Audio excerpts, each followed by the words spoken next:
আজকে শিক্ষক দিবস। যা কিছু বলার ঠিক আগের নাটকটা গাইকে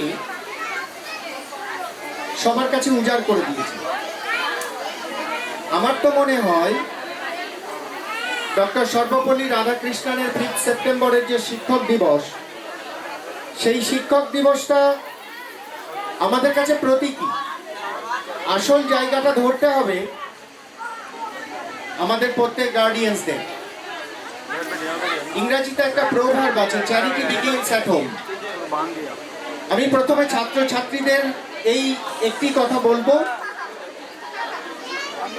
তোমরা তোমাদের শিক্ষার আসল কাজটা ঘর থেকে শুরু করো। তোমার প্রথম শিক্ষক শিক্ষিকা তোমার মা, তারপরে শিক্ষক তোমার বাবা। তো সেখান থেকে শুরু করো। টিচারদের পরে মানবে, টিচারদের মানতে একটু সময়ও লাগবে। তো আমি তোমাদের কাছে একটা অনুরোধ রেখে যাব প্রত্যেক ছাত্রছাত্রীর কাছে। যারা ছাত্রছাত্রী রয়েছে একটু আমার কথাটা প্লিজ লিসেন টু মি, আমার কথাটা একটু শুনবে।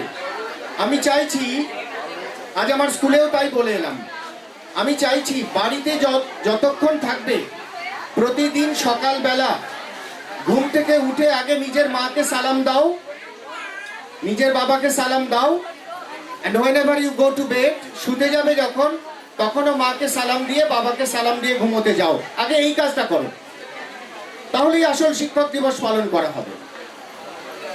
দ্বিতীয় হলো, শিক্ষকরা মা বাবার থেকেও অনেক অনেক উপরে স্যাক্রিফাইসের দিক থেকে। আমি শুধু ছাত্রছাত্রী তোমাদের একটা উদাহরণ বলবো। বাবা মা তোমাদেরকে খরচ করে পড়াচ্ছেন, তার প্রতিদান পাওয়ার আশা রাখেন। আমার বাবা মা পড়িয়েছেন, বাবা মা চান বৃদ্ধ বয়সে আমাকে একটু দেখবে, বাবা মা চান আমার অর্থের প্রয়োজন হলে কখনো ছেলে একটু দেখবে।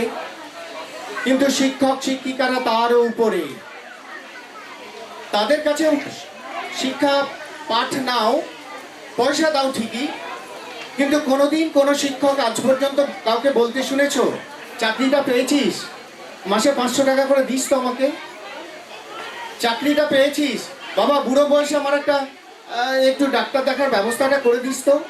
কোনো শিক্ষক কোনোদিন কিন্তু বলে না। যা বাবা মা চায় কিন্তু কোনো শিক্ষক চায় না। শিক্ষকের আনন্দ সেখানেই, ওই সামান্য বিনিময়ে তোমাকে যেটুকু দিল, সারাটা জীবন তুমি এক সফল মানুষ হয়ে গড়ে উঠবে, একজন মানবিক মানুষ হয়ে গড়ে উঠবে। এটাই হচ্ছে প্রত্যেক শিক্ষকের টার্গেট। বিয়ে বাড়িতে গেলে বাবা মা কি করে, নিজের ছেলেকে ডেকে নিয়ে আগে তাড়াতাড়ি খাইয়ে নিয়ে বেরিয়ে যাবে। ওই একই বিয়ে বাড়িতে যদি কোনো শিক্ষক 50টা স্টুডেন্টকে নিয়ে যায়, তা ওই শিক্ষক 50টা স্টুডেন্ট যতক্ষণ না খেতে পাবে ততক্ষণ পর্যন্ত তার অ্যারেঞ্জমেন্ট চালিয়ে যাবে। এখানেই তফাৎ বাবা মার সঙ্গে শিক্ষক শিক্ষিকার। আর বর্তমানে তোমরা প্রত্যেককেই খবর সম্বন্ধে অবহিত। ইসলাম আমাদের আকীদাকে অন্য কথা বলে, আমাদের চরিত্র গঠনকে অন্য কথা বলে।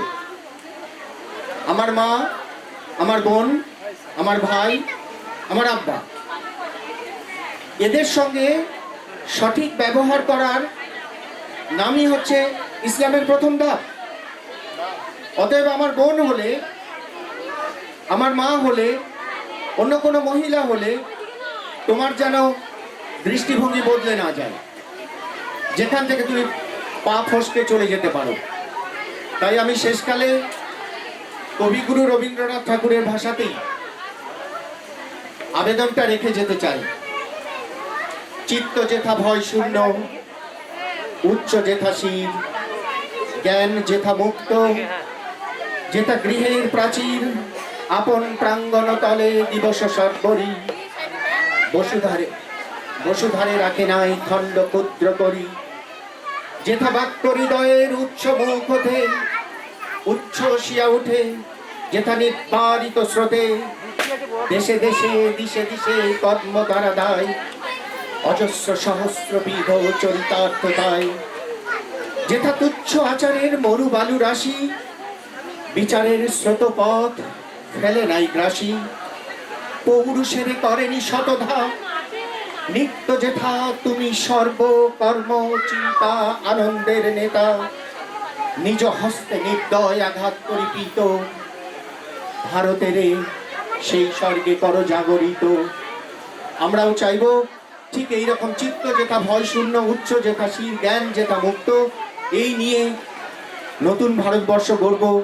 আর আগামী দিনের পাথেয় এবং পথপ্রদর্শক ছাত্রছাত্রী তোমরা। এই বলে সবাইকে সালাম জানিয়ে আমি আমার বক্তব্য শেষ করছি।